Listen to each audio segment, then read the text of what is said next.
Hey Dad, it's time for your show. Beginning ODO podcast in 5, 4, 3, 2, 1.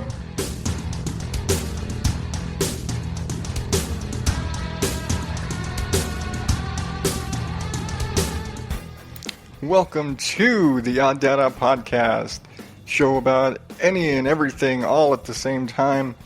I am your host, as usual, Adam Higgins, the Odd Dad Out. You can find me at Odd Dad Out on Twitter and Facebook. For tonight's show, first off, I want to apologize for those of you who noticed. I was not here last week. For those of you who didn't notice, go to hell. Anyway, you're having fun, right? Anyway, I came down with a very major case of too fucking tired, and it was a splash of don't know what the hell I'm talking about. So with that, I decided I wasn't going to do a show last week, and it happens. It's kind of the nature of doing a podcast, I guess. Is that sometimes you know what you're going to talk about, and sometimes you don't. And most shows, where they're teaching you something, they probably have been doing research and they figure it out. They probably know somewhat ahead of time what they're going to talk about for the week. Yeah, that's not me. Even last episode, when I did my whole big fucking ranty history lesson about coffee, because you all needed to be educated about coffee, right? Everybody needs education. But all that research was done in like an hour.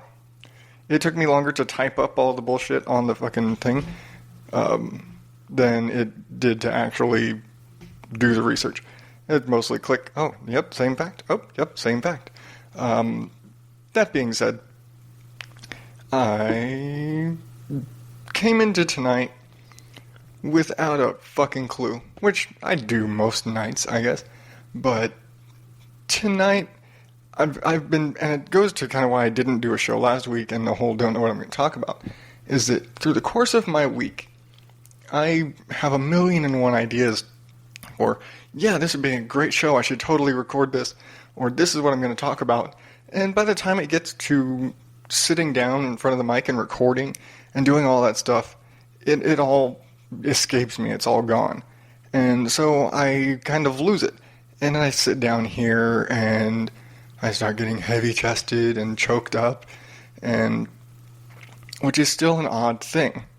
That we are at episode 18 as of today, and I've been doing this show since last June or July, because I can't remember. It's a J month in the middle of the summer.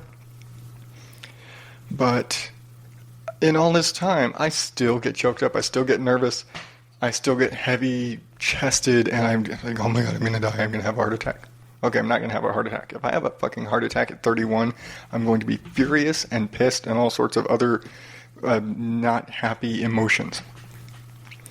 But I still get like that. And it's probably going to be like 50 episodes before I'm in and really feel like 100% confident when I step in front of the mic. Or sit down in front of the mic, or whatever the hell I do in front of the mic. I'm doing jumping jacks in front of the fucking mic. I don't know. And it'd be really loud and awkward, and, if you think I sound winded now, just imagine me doing jumping jacks with a microphone. But, that being said, it's, because I say that a lot. I realize I say that a lot. But it's just kind of I guess everybody's got their little vocal hang-ups. Their likes and ums and uhs and oh my god and like he totally like and yeah, because yeah, and that's what I do. I think I over exaggerate. I over explain things as filler, but that's everyone, like I said, everyone's got their hang-ups. If I sound a little different tonight, I'm tweaking because this entire thing is one massive experiment, and in the massive experiment of me creating a podcast to talk to the masses, I've tinkered and I've tweaked and I've learned some things, and some things that I've learned totally fucked up my audio, and some things I've learned have been helpful. I've done some tweaking with my mixer this week. I'm actually using a different microphone. I wouldn't say new, and by no means is this a new microphone. My father-in-law is a wonderful collector of musical and electronic recording devices. He's a drummer, but he has about like 13 guitars and lots of amps and recording equipment and crazy shit like this. And so when we started telling him about the show and doing things like this, they sent us a couple of microphones. Tonight I am using a Sony microphone from out of the 70s, which, like, I had to look up the model number, and I was like, holy fuck, this microphone is almost as older than I am. But he said it still worked, so I'm giving it a shot. And you know, that combined, and it still works. I mean, I'm recording right now and trying to trip me out. And there's another one that I found, or that he sent me, that's a Primo UD803, which I'd never fucking heard of before. You know, this one's a Sony, but it's old as shit. But I'd never heard of Primo microphones. And to my amazement, it's this nifty little like desktop mic. It's got these little legs on it, so it's just kind of freestanding. You got to be right up on this thing, but it still works. And with the equipment that I have, all these new little gadgets and things I'm playing with give me the ability to actually have 3 potential microphones going at the same time. But enough about the techie stuff. And we'll see at the end of the day, you know, how well this one performs versus my other one, or how much of it is really on account of I just had, you know, my mixer tuned in a way that helped me out, you know. But anyway, let's talk about something. And one of the things that I've oddly enough thought about over the last week or 2 weeks, and people bitch about a lot of things, but one of the things that drives me nuts, because part of my job is to drive, is fucking drivers. And everyone's just like, oh my god, are you seriously going to talk about bad drivers? To a degree. Everybody's got fucking bad drivers. And really, just like to sit here and go on for 30, 40, whatever the hell minutes talking about bad drivers is odd. And to do it without, you know, somebody to bounce ideas off of is even worse. But I guess thinking about bad drivers, and I think about, like, the general driving experience. And it's funny because I work with a lot of younger guys. And the oldest guy in our shop recently quit, which puts me, basically the 3 oldest people in the shop now we're all the same age. The other 2 guys, it's a set of twins, and they've got a couple of months on me. But we're all 31. So we're the old guys. At fucking 31, we're the old guys. But they behave much younger. They behave much more like a 31-year-old nowadays would. Incidentally, they're from Mexico, so a completely different 31-year-old. You know, me, born and raised in America, you know, half Mexican, half Irish. But they're fucking from Mexico. Just straight up from Mexico. You know, one of them's a citizen, the other's not, kind of from Mexico.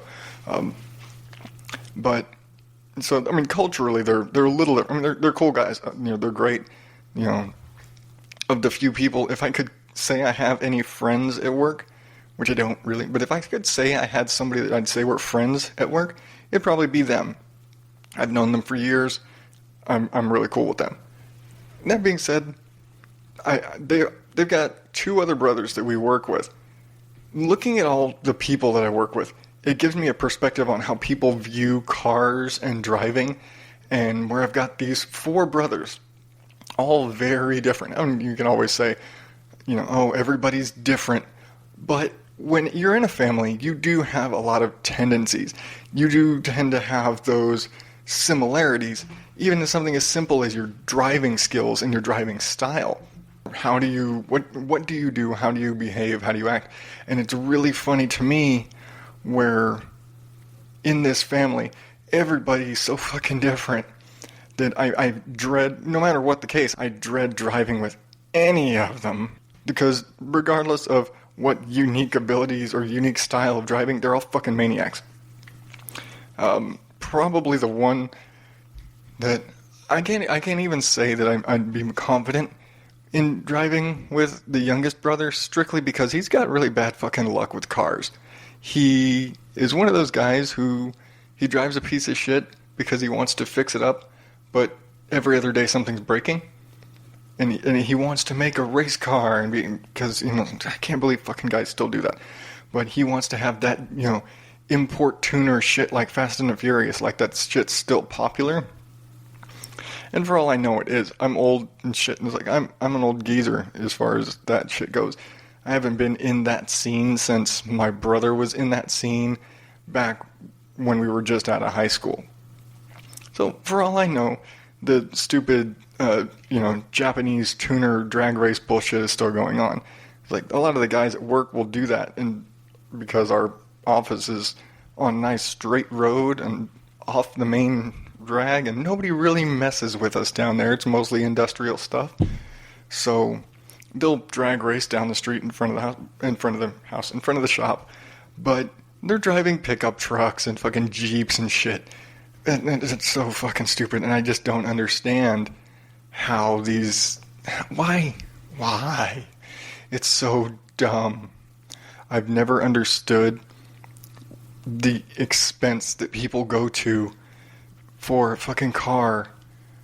This is supposed to be transportation. That's the fucking car's purpose, is to get you from point A to point B. You're gonna spend a fuckload of money. I mean, cars are never cheap. I don't care what cheap piece of shit you've got. Cars are not cheap.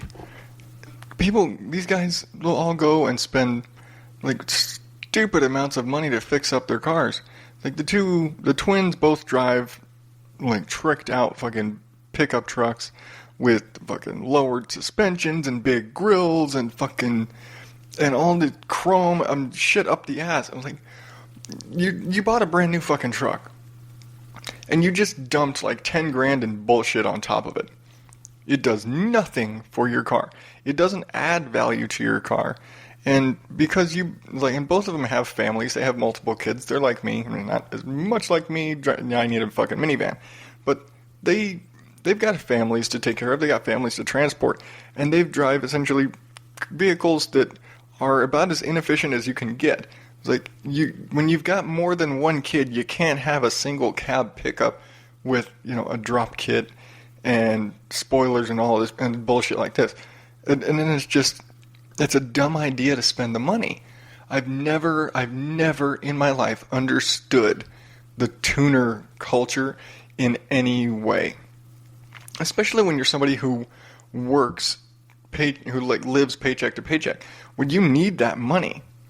It's like, I could never justify spending fucking $500 to get like a fucking stereo for my truck. Or I don't understand why people spend like thousands of dollars and have like 2,000 watt stereo systems with so much bass in them that you don't understand what the fucking music is. You just have that. Yeah, I don't know. That's my shit attempt at fucking basing up and something. But all you hear is that fucking buzz. You don't hear the music. And they don't even really play music when they've got that much fucking bass. They're just playing like a beat, and it's cranked and distorted beyond fucking hell. So what's the point? Your audio quality is crap. Like, hey, you're listening to this show, you're probably used to crap audio quality. Sue me.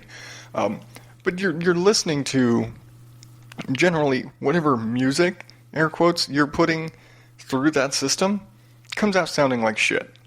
Because you're completely overblowing it in every damn direction. And to the point where your windows are rattling and fucking up the sound. That's not good. I get perfectly good, reasonably listenable audio and good sound from my stock system. The only time I've ever replaced the radio in my car is when I had a truck that didn't even have a fucking cassette player on it. All it had was an AM/FM tuner, and I was like, no, I have CDs or something. I need to be able to listen to something beside the radio. So I bought a fucking CD player for $100 and had that installed in my truck.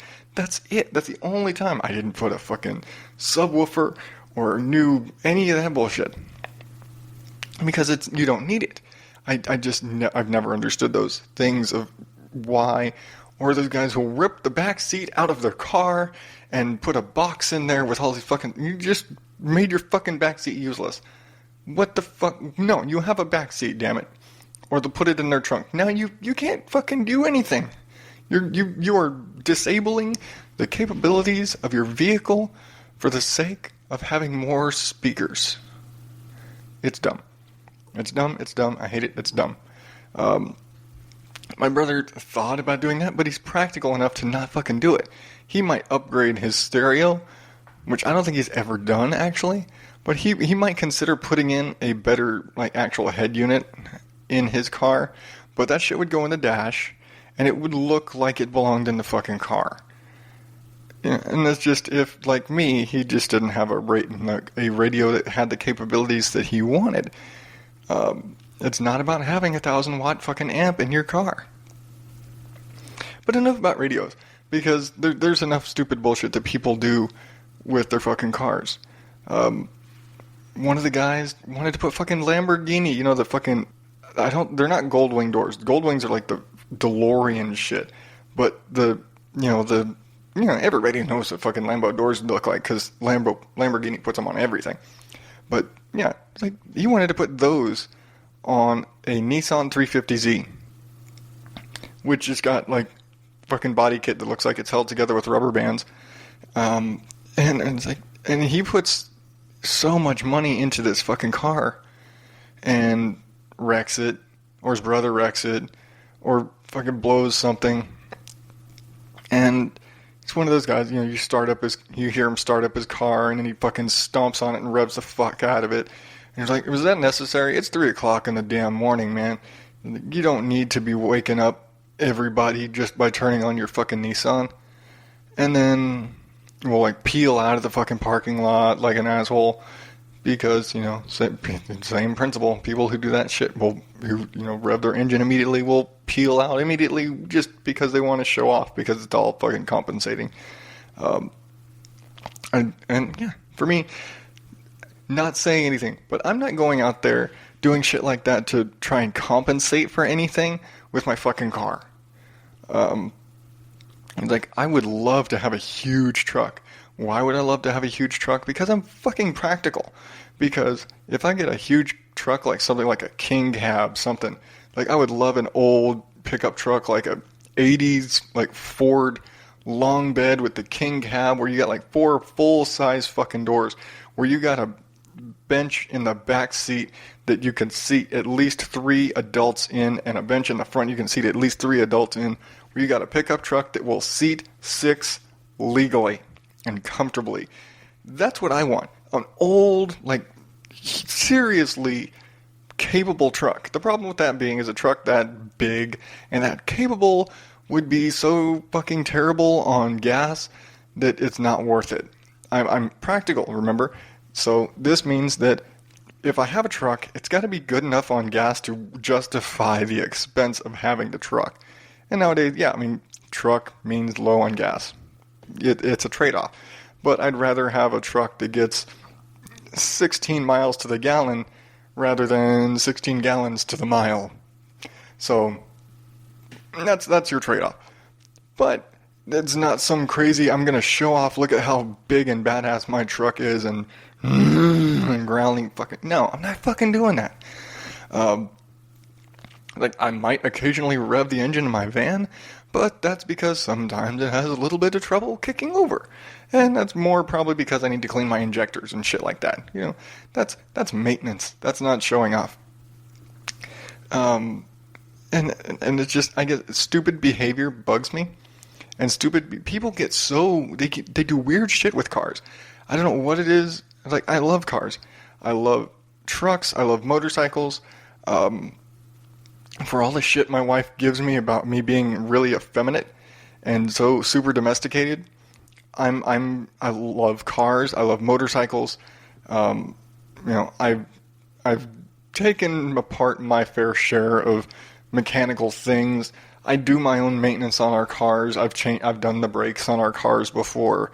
It's like I'm a mechanically capable adult male, contrary to what my wife may say. But I just don't understand the extravagance of car culture, I guess. I would love to have, if I had the resources and I had the means to fix up a car and do things like that and learn the ins and outs and really make it customize to something, fine. But when you're somebody who works and lives paycheck to paycheck and you have a family to support, and when you go to work and you got out 3 hours early and you're like, shit, that's going to affect my ability to put food on the table, you should not be putting $5,000 into the fucking car for shit that it doesn't need. It's like, if I put $5,000 into my fucking van, then I better be getting a new fucking transmission, new brakes, new tires. I better have basically done a full overhaul on this thing. And where the fuck I got $5,000 to put into my van that didn't just go into paying the thing off or trading that bitch in for another fucking car? Because at this point, if I had to put $5,000 of anything into any vehicle we have, I'm trading the damn thing in. That's just it. But I just don't understand frivolous spending for vehicles when you actually are broke. I don't understand that. And again, it's my practicality, I guess, because to me, it's that prioritizing of, it's what's really important. Is it important to have a car? Yeah. I'll totally say that. It is incredibly important, especially nowadays, to have a car. And in my case, where I live out in the suburbs. I live way out in the suburbs of Phoenix. I have a 40-minute commute every day to my office. My wife has the same thing. She has about a 40-minute commute to work every day. So we not only have to have a car, we have to have two cars because we have conflicting daily schedules. She goes into work at 7 o'clock in the morning. Well, it's 7 o'clock and she has to be at work at 7 o'clock in the morning. I'm getting the boys breakfast at 7 o'clock in the morning. And if, for whatever reason, we had to load up all four boys and take her to work, we'd have to be up at 5:30 in the morning to get everybody fed and loaded up and get her to work, and then turn around to drop off the oldest at school at 8 o'clock. The math just doesn't add up. It couldn't be done. So we have to have two cars. And so for us, that whole necessity of, you can't waste money on the vehicles is compacted. It's so much more overblown. Now, do we, tend to use the more efficient vehicle all the time? Yes. My van is basically the school bus. I have a big, 7-passenger minivan, which I'm cool driving. I'm perfectly content driving my van. My wife drives a Corolla. Now, when I go to work in the afternoon, after she gets home from work and we do our little 5 minutes of family time before I have to go to work, I still go and I use the same car because my van gets 18 miles to the gallon. The car gets 32. Fucking take the car. I'm being practical. I'd love to have a big truck and haul everybody around, but I can't carry a family of 6 in a modern pickup truck and afford it. That's it. Can't afford it. We get by. We're not poor, but we're fucking broke. But we get by. But we're not going to be frivolous with things about the cars. We would love to drive new cars. That'd be so awesome. A new car would be great. I back in the day, Going way back now. Back when I was younger and single and had a bunch of fucking extra income and didn't have a family to support, and my brother was the same way. When we were single and had lots of expendable income because we were a couple of young guys with lots of money, we bought fucking motorcycles and new cars all the time. And I think my brother and I actually, between us, we had a new car almost every year and a half to 2 years. Brand new. Our credit was awesome. You don't understand the power of a 19-year-old with 4 years of the same job and a 730 credit score. You can fucking buy anything. Like, you got a salaried restaurant manager with an awesome credit score. Like, you're 19, you've got all this money and this great credit score. They will give you anything. And my brother and I basically sat there almost every other year. I don't think my brother ever actually renewed the registration on a vehicle for 3 cars. We would get to a point where he'd sell, I think his first 2 cars were used, and he would sell them or trade them in before he had to renew them. He'd have had them paid off or whatever the point. And it was always kind of the running gag when we were kids. We'd go in, we're responsible, we'd get our insurance taken care of the very next day. And so we would go walk into our insurance agent's office, and it was so funny. And I always remembered this particular day. We walk in, and she's like, and bring her the paperwork for the car and everything. And she's like, seriously, it's like, you 2 boys go through cars like you go through women. And we're like, oh, wait, no, we go through way more cars. In our youth, we burned through lots of cars, and I recall how many vehicles I had, and I laugh about it because I've had a lot of fucking cars. I really have, and I've had pieces of shit, and I've had brand new cars. I've had several brand new cars, and at 31, I've had enough cars for most. I don't think my dad has had as many cars as actually owned as many cars as I have. Now, I could be totally wrong, but my dad tells me a lot. My dad was born in 1950. He worked on cars. He did lots of shit like that. So he tells lots of car stories, and it's cool to hear those sort of things and the crazy shit they did in the 50s and 60s and the nefarious deeds done by young men in the 60s in drug culture in Arizona. Selling weed out of the garage at the Chevron station or whatever. It's like, it was the 60s. That's what you did. Before they called it weed, back when it was just pot. But that's a story for another day. But I laugh because it's kind of funny that at 31 I've owned, I think, let's count them up, because for me to remember how many, to remember the number, I have to actually run through them. So my first car, I had a Ford Tempo. Then I had a Ford Aerostar. Then I had lots of Fords. I had a Ford Ranger. First car, now all of these had been used. First car I ever got financed was a 99 Ranger, fully loaded. I think I was paying like $180 a month.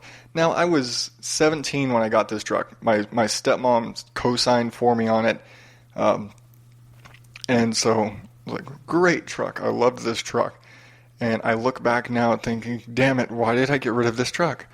I traded in that truck and in the meantime, I bought a brand new, and it was totally on a whim, bought a fucking brand new 2005 Dodge Neon. And people are going to say, oh my god, you got a Ford Ranger, piece of shit truck, and then a Neon piece of shit car, what the hell? Now, these are like some of the the eras that I got these vehicles. They were fixed. They weren't the pieces of shit that, everybody would warn you about. 05 was the last year for the Neon, and mine was awesome. It had all the crazy bells and whistles. So let's see, we're at 4. Are we at 4? Yes, 1, 2, 3, 4. 3 Fords and a Dodge, my first Dodge. My only Dodge. After I got the Neon, I got a motorcycle. I'm not going to count the motorcycle. So we're still at 4 cars right now. I'm 19, and I'm at 4 cars, all legitimately mine. All traded up. And this is all from 17 to 19. 2.5 years, basically. I've gone through 4 cars. Then I get the motorcycle. Well, I've got a motorcycle. I can't have a fucking, Dodge Neon. We live in Corpus Christi, Texas. We're in hurricane zone.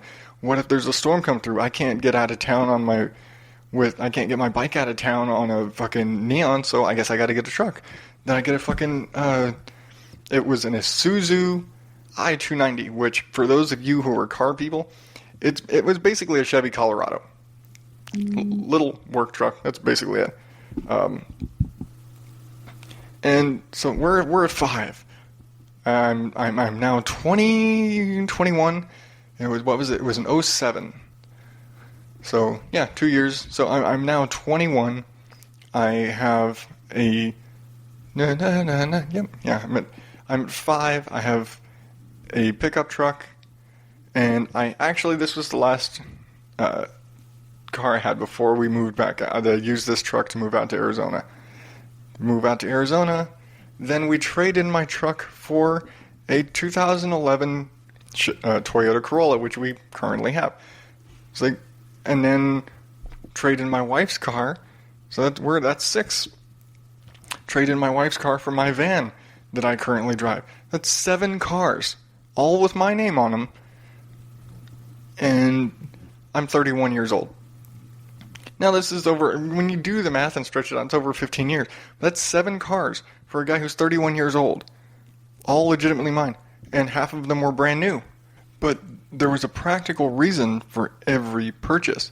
It went from, hey, I need a car, or I want a car, whatever that is, to, okay, that car broke down, so I have to replace it, to, I'm driving a minivan, the family minivan, that I'm controlling now. Well, I want something of my own that's in better shape, so I get a truck.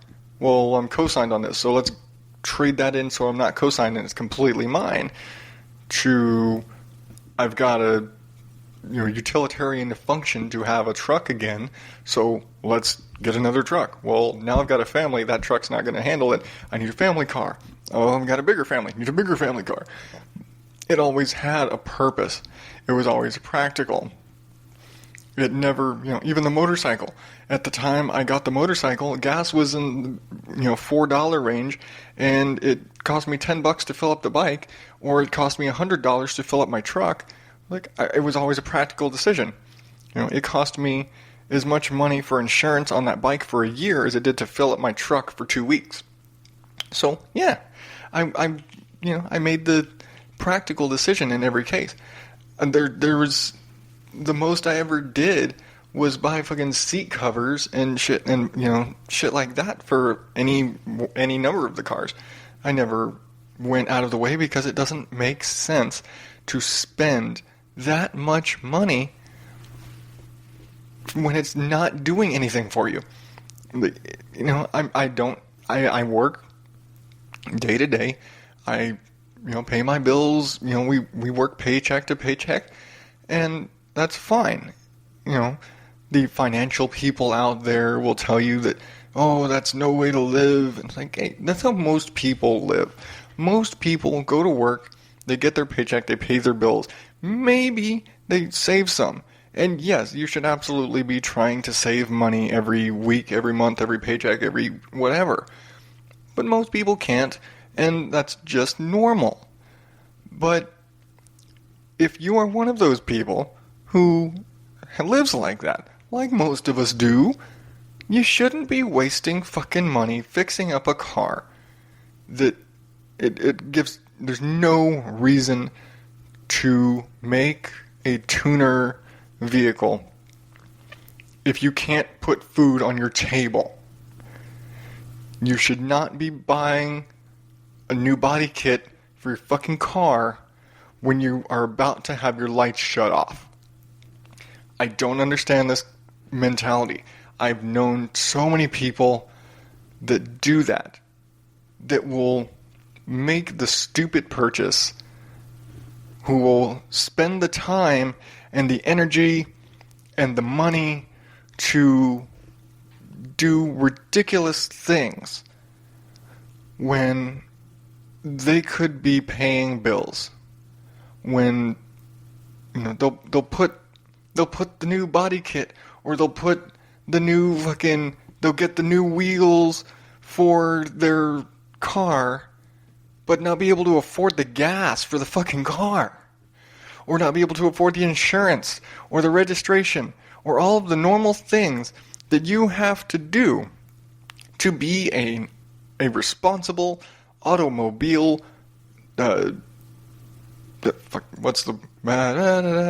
owner. I had another word, but I just lost it in owners. Okay, I'll use owner. Operator, that's the word, operator. To be a responsible automobile operator. Here I am fumbling over myself. But you have to be responsible. Driving is not a right. It's a responsibility. It's a privilege. You have to take a fucking test for it. You usually have to have fucking credit bullshit for it. And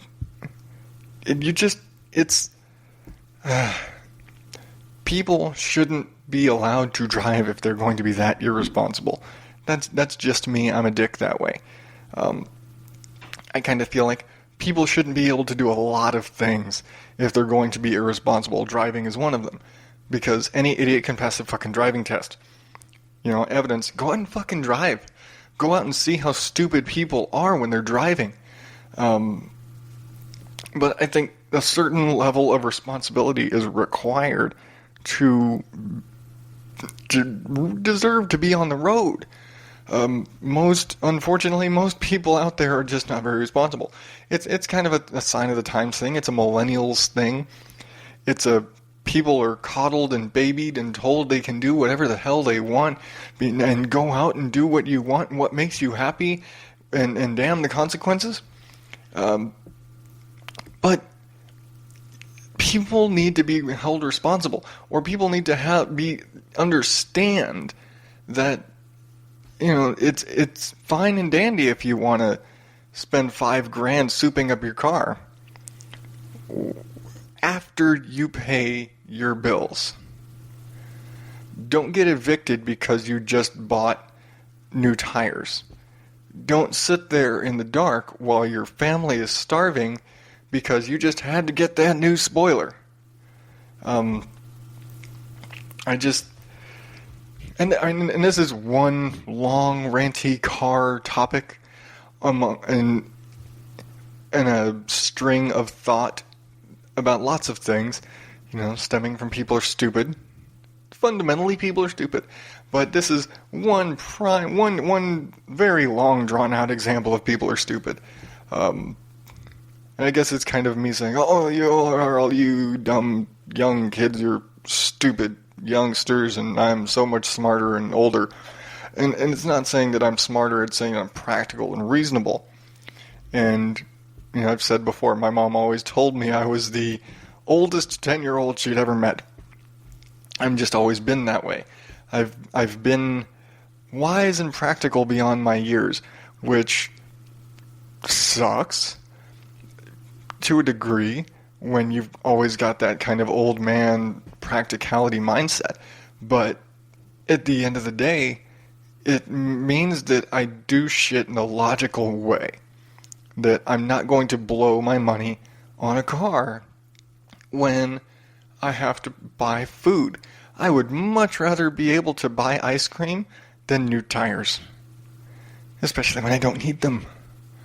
I'd much rather be able to spend that money and buy something nice in my house, or not worry about my electric bill, or not worry about the price of ground beef is really high this week.